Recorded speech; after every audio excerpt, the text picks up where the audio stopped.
Good afternoon all of you. Welcome है आप सभी का एमडी लॉ क्लासेस के प्लेटफॉर्म पे। आज मैं आपको नया एविडेंस एक्ट स्टार्ट करवा रही हूँ। जैसे मैंने पुराना एविडेंस एक्ट 1872 का पूरा पढ़ाया आपको यूट्यूब पे, वैसे ही मैं पूरा एविडेंस एक्ट जो नया वाला है 2023 का पूरा पढ़ाने की आज से सीरीज स्टार्ट कर रही हूँ। तो इससे पहले मैंने आपको पुराने एविडेंस एक्ट और नए एविडेंस एक्ट के चैप्टर्स, पार्ट्स, सेक्शंस के बारे में बताया था कि इनमें पहले इतने पार्ट्स थे, अब इतने हैं, इनमें इतने चैप्टर्स थे, अब इतने। अब हम स्टार्ट करने वाले हैं चैप्टर 1 से। चैप्टर 1 हमें बताता है सेक्शन 1 और सेक्शन 2।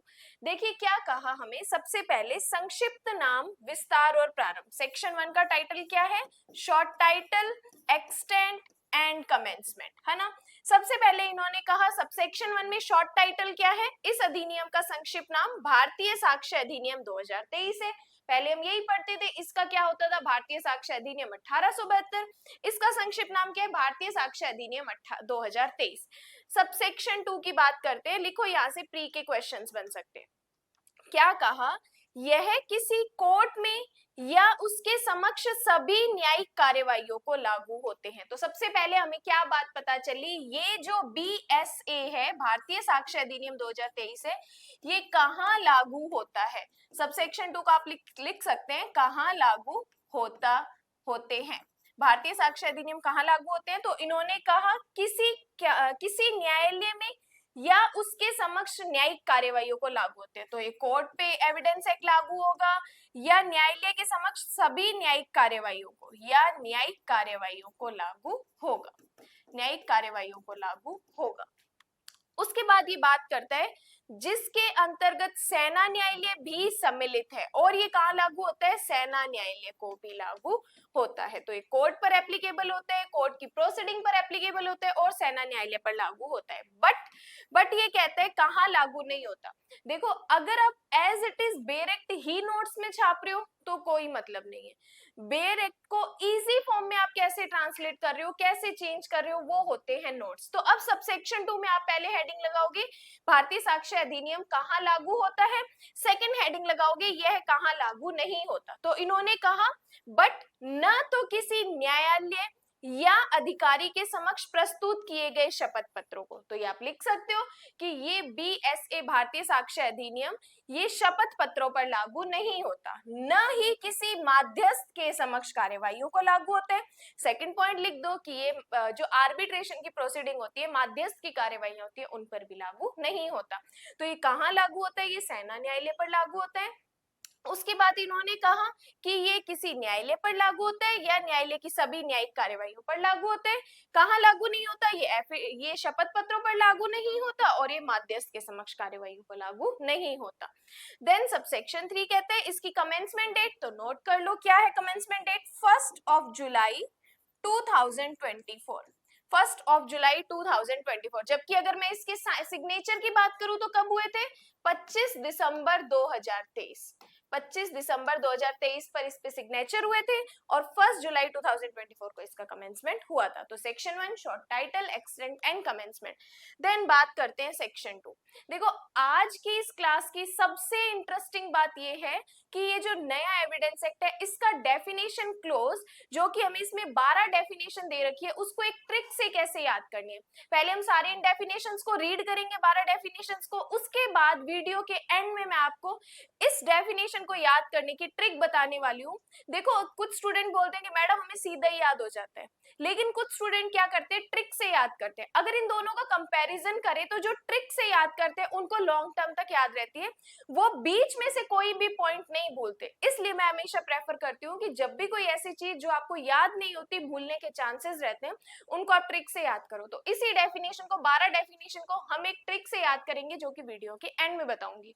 चलिए स्टार्ट करते हैं। सेक्शन 2 हमें बताता है डेफिनेशन क्लोज।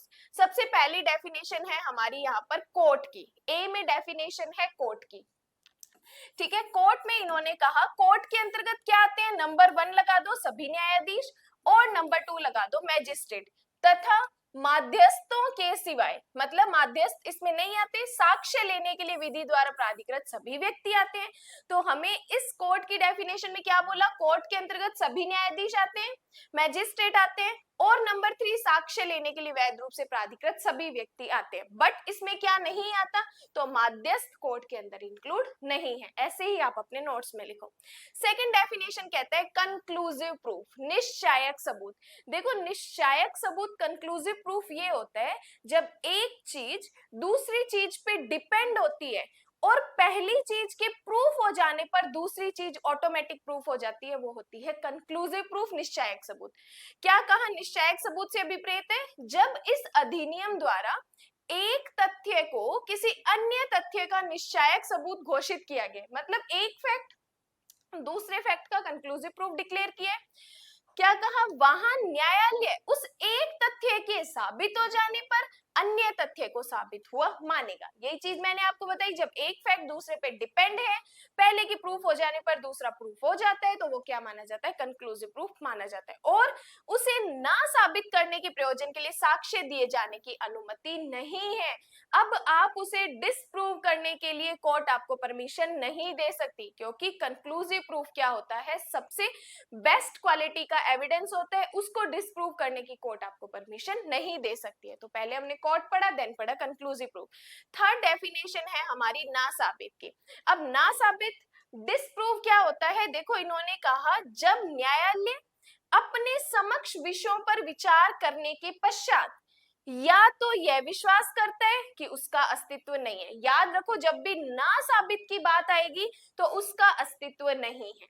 ना साबित, अस्तित्व नहीं है, या उसके अनस्तित्व को इतना अधिसंभाव्य समझे, मतलब उसका अस्तित्व ही नहीं है, उस बात को इतना अधिसंभाव्य समझे कि विशिष्ट मामले की परिस्थितियों में किसी प्रज्ञावान व्यक्ति को इस अनुमान पर कार्य करना चाहिए कि उस तथ्य का अस्तित्व नहीं है। डिसप्रूव में क्या कहा इन्होंने, ना साबित में, कि जब कोर्ट अपने सामने किन्हीं फैक्ट्स पर विचार करता है तो ये विश्वास करता है कि उसका अस्तित्व ही नहीं है, या उसके अनस्तित्व को इतना अधिसंभाव्य समझता है कि जब भी कोई प्रज्ञावान व्यक्ति होगा, अगर उस अनुमान पर कार्य करे तो वो यही मानेगा कि उस फैक्ट का अस्तित्व नहीं है। तो ना साबित में हमेशा अस्तित्व नहीं है और अनस्तित्व की बात करता है। तो डी नेक्स्ट है हमारी डी डेफिनेशन, डॉक्यूमेंट के बारे में। देखो दस्तावेज क्या होता है, सिंपल मैं आपको बताऊं कि जब भी आप किसी पदार्थ पर किसी शब्दों, अंकों, चिन्हों के द्वारा कोई भी बात लिखते हैं जिसको हम एज अ एविडेंस यूज करने वाले हैं, साक्ष्य के अभिलेखन के लिए जो यूज होती है वो होती है डॉक्यूमेंट। जैसे अब एक एग्जांपल से आपको समझाती हूँ, आपको क्लियर हो जाएगा। मान लो एक दूध वाला है, ठीक है, इस घर में रोज दूध देने आता है। जितने भी वो दूध देता है ना, वो इतने ना घर के बाहर की दीवार पे ऐसे डंडे लगा देता है, ठीक है। जैसे कि मान लो उसने आज 2 किलो दूध दिया तो 2 डंडे लगा दिए, नेक्स्ट उसने 1 किलो दूध दिया तो 1 डंडा लगा दिया, अगले दिन उसने 3 किलो दूध दिए तो 3 डंडे लगा दिए। अब उसने लास्ट में उस घर को कहा कि मेरा 30 किलो या 35 किलो दूध हो गया, मान लो 35 किलो दूध हो गया, लेकिन घर के ओनर बोलते हैं कि हमने तो 30 किलो ही काउंट किया है। तो वो दूध वाला क्या कर सकता है, कोर्ट में जाके क्लेम कर सकता है कि मैंने इनको 35 किलो दूध दिया और मेरे पास ये चीज प्रूफ है। ये दीवार, जब भी मैं किसी भी घर में दूध देता हूं तो मैं इस वॉल पे ऐसे लाइनिंग कर देता हूं, चिन्ह बना देता हूं कि मैंने इतना दूध इनको दिया है। तो अब ये वॉल क्या है, एज अ एविडेंस यूज हो सकती है और डॉक्यूमेंट के रूप में। और ये वॉल क्या मानी जाएगी, एक दस्तावेज मानी जाएगी। जब भी इंस्पेक्शन होगा पुलिस आएगी, इसकी फोटोज क्लिक करेगी, क्योंकि दीवार को तो उठा के कोर्ट में ले जाने से रहे, तो जब भी इन्वेस्टिगेशन होगा पुलिस आएगी और इस वॉल की क्या करेगी, इंस्पेक्शन करेगी। और तो और जब भी किसी बाकी जिनके घर भी दूध देता था उनके घर की वॉल्स की भी इंस्पेक्शन होगी। तो ये कहता है डॉक्यूमेंट, दस्तावेज से ऐसा कोई विषय भी प्रेत है जिसको किसी पदार्थ पर या अक्षरों, अंकों या चिन्हों के साधन द्वारा। अब ये वॉल क्या थी, हमारा पदार्थ था। अगर मैं बोर्ड पर भी कोई ऐसी चीज लिखती हूँ जो एज एविडेंस यूज हो जाता है, तो ये बोर्ड भी हमारा क्या हो जाएगा, एक डॉक्यूमेंट हो जाएगा। तो जब किसी पदार्थ पर अक्षरों, अंकों या चिन्हों के साधन द्वारा या उनमें से एक से अधिक साधनों द्वारा अभिव्यक्त या वर्णित या अन्यथा अभिलेखबद्ध किया गया है, एक नया वर्ड जोड़ा गया डेफिनेशन में, अभिलेखबद्ध किया गया है, जो उस विषय के अभिलेखन के प्रयोजन से उपयोग किए जाने, को आश्रयित हो या जिसका उपयोग किया जा सके, और इसके अंतर्गत नई चीज ऐड की है, इलेक्ट्रॉनिक और डिजिटल रिकॉर्ड भी सम्मिलित है। इसमें आपके इलेक्ट्रॉनिक और डिजिटल रिकॉर्ड भी इंक्लूड किए गए। तो बाकी डॉक्यूमेंट की डेफिनेशन सेम है, डिफरेंस क्या है, क्या चेंजेस किया, इलेक्ट्रॉनिक और डिजिटल अभिलेख भी है, और जिनको अभिलेखबद्ध किया जा सके ये हमारे चेंजेस किए। इलस्ट्रेशन सेम है, एक लास्ट वाला इलस्ट्रेशन ऐड किया है, पढ़ते हैं। लेख दस्तावेज है, मुद्रित शिला मुद्रित फोटो चित्र ये भी डॉक्यूमेंट्स है, मानचित्र या रेखांक ये भी दस्तावेज है, धातु पट पर या शिला पर उत्कीर्ण लेख दस्तावेज है, व्यंग्य चित्र दस्तावेज है। नेक्स्ट क्या ऐड किया है इन्होंने, ईमेल सर्वर लॉग, क्या कहा इन्होंने, email server log, electronic record, computer laptop smartphone में दस्तावेज, मैसेज, वेबसाइट, स्थानीय साक्ष्य, डिजिटल डिवाइस में संग्रहित वॉइस मेल मैसेज, ये सब क्या है, डॉक्यूमेंट्स है। अब अगर एग्जाम में नई एविडेंस एक्ट आती है तो यहाँ से प्री का क्वेश्चंस बन सकता है, हमें एक 4 ऑप्शन दे देंगे, जैसे इनमें से उठा लिया, इसमें से उठा लिया, इनमें से उठा लिया, और बोल देंगे कि या ये सभी डॉक्यूमेंट है या इनमें से कौन डॉक्यूमेंट नहीं है। तो आपको ये वाला इलस्ट्रेशन लास्ट वाला याद रखना है, ठीक है। उसके बाद डेफिनेशन आती है हमारी ई से एविडेंस। देखो एविडेंस से अभिप्रेत है, इन्होंने कहा जो एविडेंस होते हैं वो 2 तरीके के होते हैं, एक मौखिक साक्ष्य हो सकते हैं और एक दस्तावेजी साक्ष्य हो सकते हैं। तो मौखिक साक्ष्य कौन से हैं, पढ़ते हैं। इन्होंने कहा साक्ष्य से अभिप्रेत और इसके अंतर्गत आते हैं मौखिक साक्ष्य। तो आप जब भी अपने नोट्स बनाते हो तो उसमें आप ऐसे लिख सकते हो, साक्ष्य की डेफिनेशन शॉर्ट में, साक्ष्य की डेफिनेशन में 2 चीजें बताई है, एक मौखिक साक्ष्य और एक दस्तावेजी साक्ष्य, और एक दस्तावेजी साक्ष्य।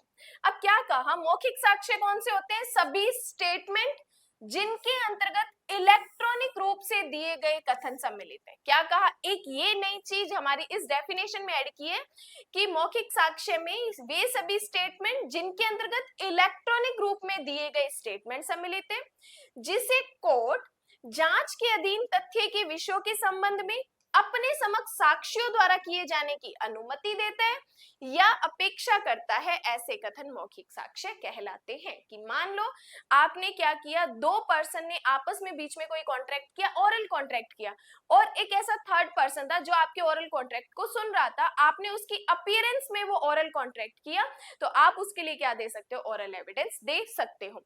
नेक्स्ट कहता है इसका सेकंड पार्ट, दस्तावेजी साक्ष्य, डॉक्यूमेंट्री एविडेंस, कोर्ट के इंस्पेक्शन के लिए प्रस्तुत किए गए सभी दस्तावेज जिसके अंतर्गत इलेक्ट्रॉनिक या डिजिटल रिकॉर्ड भी है, और ऐसे दस्तावेज दस्तावेजी साक्ष्य कहलाते हैं। तो ये वाली चीज नहीं ऐड की है, दस्तावेजी साक्ष्य में इलेक्ट्रॉनिक या डिजिटल रिकॉर्ड भी, क्या कहा इन्होंने, डॉक्यूमेंट्री एविडेंस में आता है।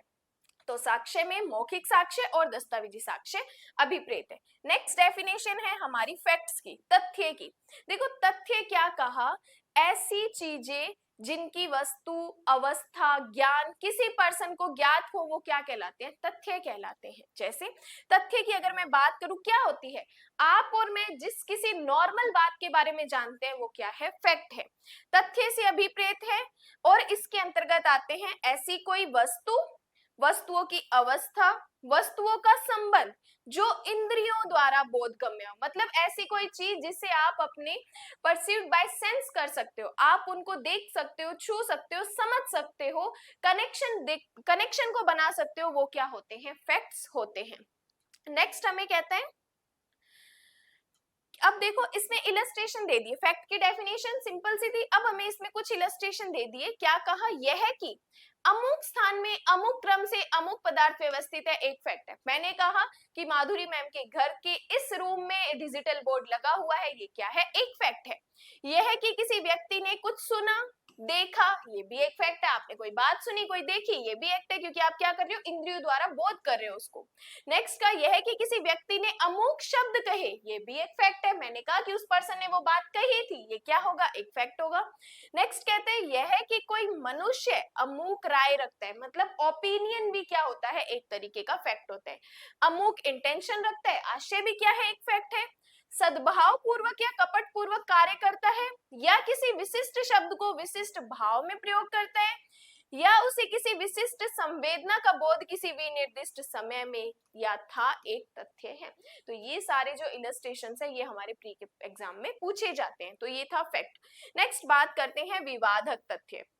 अब देखो विवादक तथ्य क्या होते हैं। जब दो पर्सन के बीच में कोई एक विवाद का कारण होता है वो होते हैं हमारे फैक्ट इशू। तो फैक्ट इशू जो विवाद का कारण होते हैं, हेतुक होते हैं, वो हमारे विवादक तथ्य होते हैं। जैसे मैंने कहा ये पेन मेरा है, एक्स पर्सन ने कहा नहीं ये पेन मेरा है। अब ये पेन क्या है, विवाद का कारण है कि ये पेन माधुरी का है या ये पेन एक्स पर्सन का है। पढ़ते हैं बेरेक क्या कहते हैं, विवादक तथ्य से अभिप्रेत और इसके अंतर्गत आता है ऐसा कोई भी तथ्य जो स्वयं से या अन्य तथ्यों के संबंध में किसी ऐसे अधिकार, दायित्व या निर्योग्यता के जिसका किसी वाद या कार्यवाही में प्राख्यान या प्रत्याख्यान किया जाए, उसके अस्तित्व, अनस्तित्व, प्रकृति या विस्तार की उत्पत्ति अवश्य में होती है। कि क्या कहा, फैक्ट इन इशू से किसी ऐसे अधिकार, दायित्व या निर्योग्यता के बारे में संबंध बताता है कि वो अधिकार या दायित्व, निर्योग्यता उसका अस्तित्व है या नहीं है,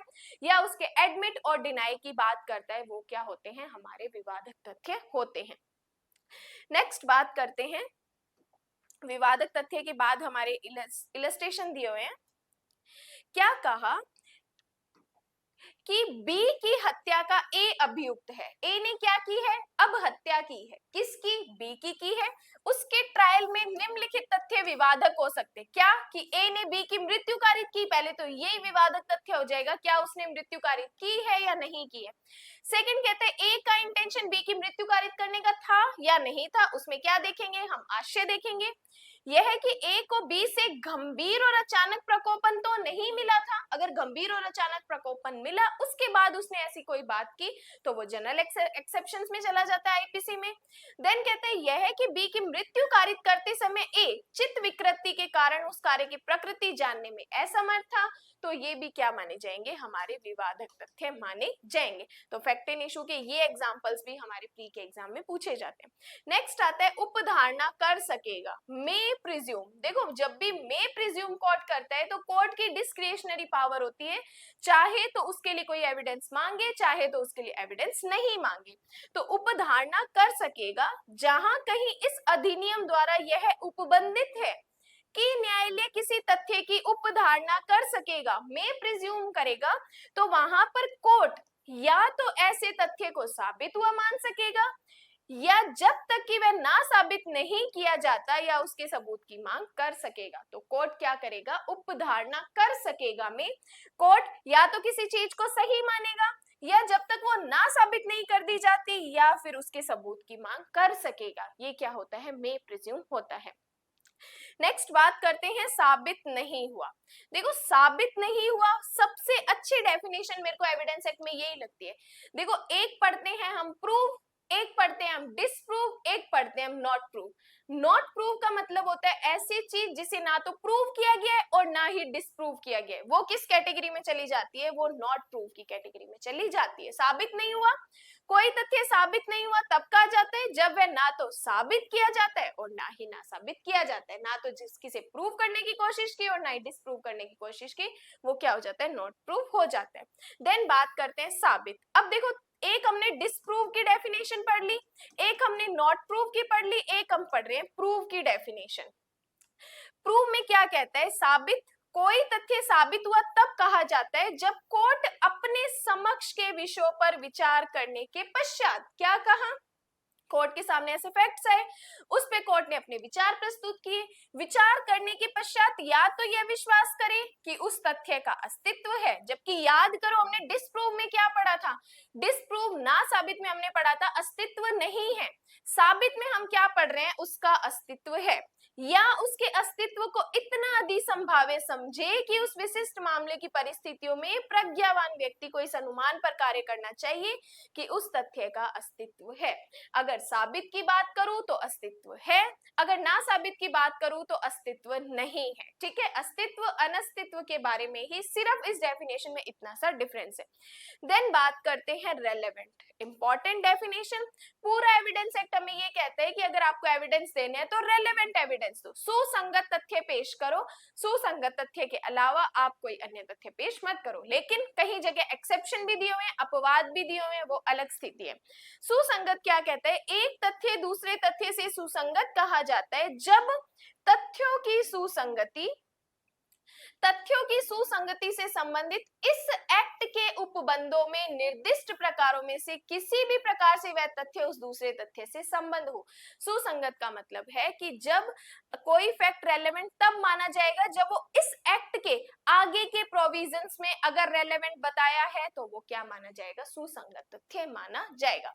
क्या कहा, इस अधिनियम के उपबंधों के निर्दिष्ट प्रकारों में से किसी भी प्रकार से वह तथ्य उस दूसरे तथ्य से संबंधित है तो क्या माना जाएगा, वो रेलेवेंट माना जाएगा। फिर बात करता है उपधारणा करेगा। अब ये बात करता है हमारे शेल प्रिजम्पशन की। मे प्रिज्यूम हमने पढ़ लिया, कंक्लूसिव प्रूफ हमने पढ़ लिया, अब हम पढ़ रहे हैं शेल प्रिजम्पशन। देखो, उपधारणा कर सकेगा और उपधारणा करेगा, इसमें कोर्ट के पास क्या पावर होती है कि जहां कहीं इस एक्ट द्वारा निर्दिष्ट है कि न्यायालय किसी तथ्य की उपधारणा करेगा तो उसका क्या मतलब इन्होंने बताया, वहां न्यायालय ऐसे तथ्य को साबित मानेगा। क्या मानेगा, ऐसे तथ्य को साबित मानेगा जब तक कि वह ना साबित नहीं किया जाता। और याद करो, हमने उपधारणा कर सकेगा में हमने पढ़ा था, दो चीजें ये पढ़ी, उसके अलावा हमने ये चीजें पढ़ी कि कोर्ट आगे क्या कर सकता है, सबूत की मांग कर सकता है। लेकिन शेल प्रिजम्पशन में कोर्ट आगे सबूत की मांग नहीं करेगा।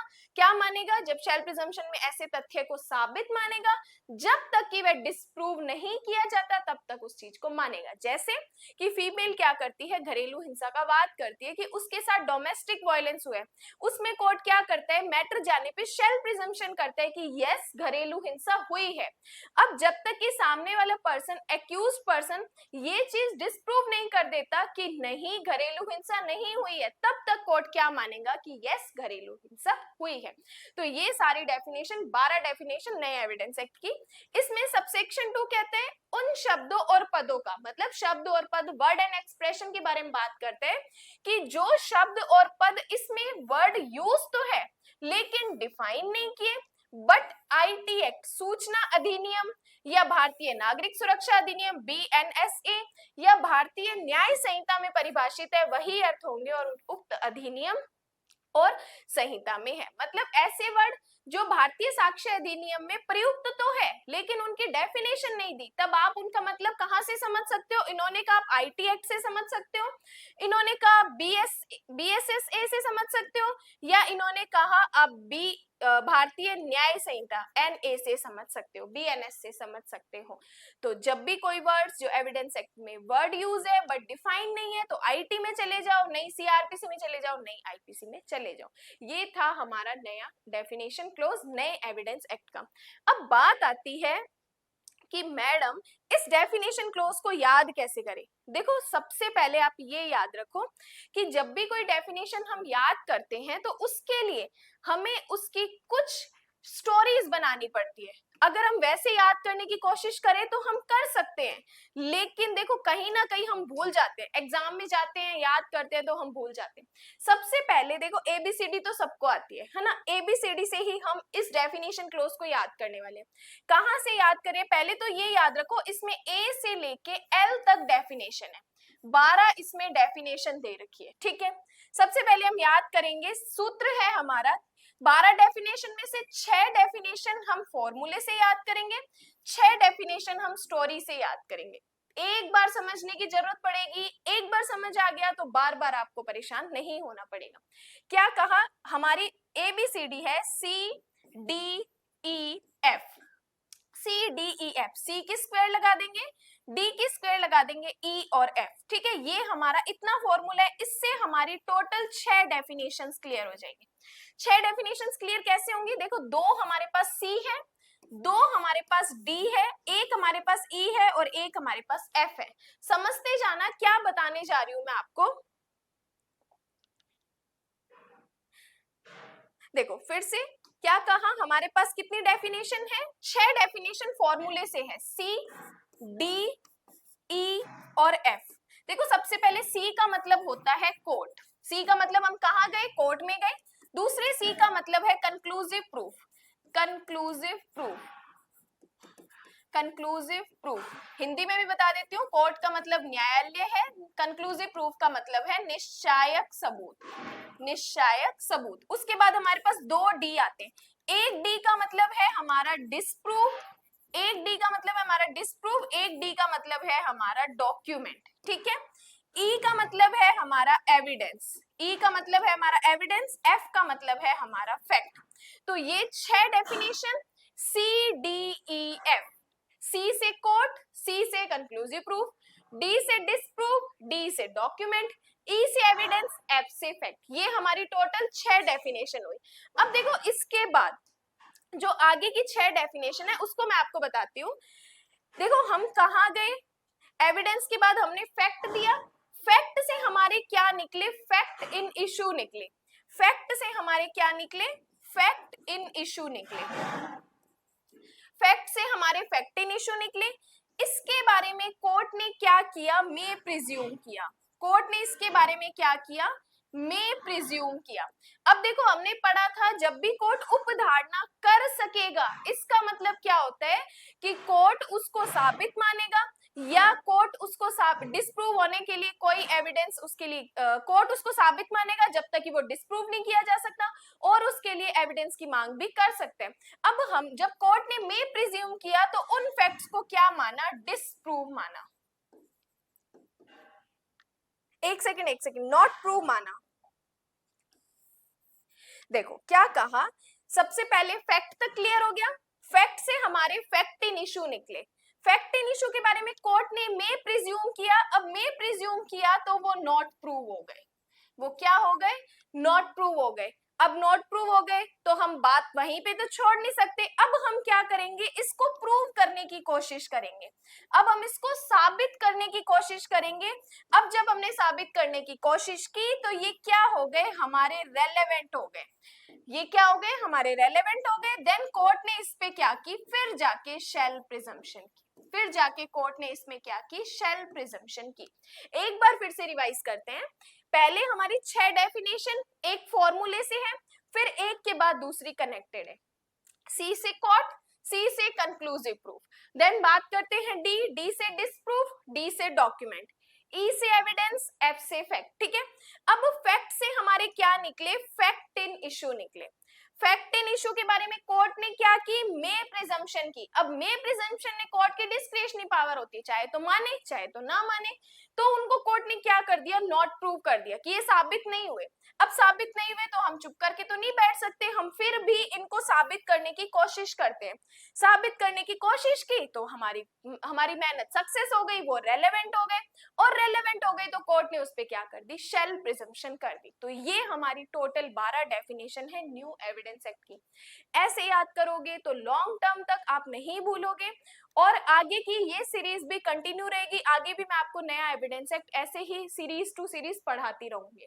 बाकी की वीडियोस भी अगर आपने नहीं देखी है, पुराने चैप्टर्स के बारे में कंपैरिजन नहीं देखा है तो वो भी देख लीजिए, चैनल पे अपलोड है। फ्रेंड्स के साथ शेयर कर दीजिए, लाइक कर दीजिए, सब्सक्राइब कर दीजिए। Thank you so much.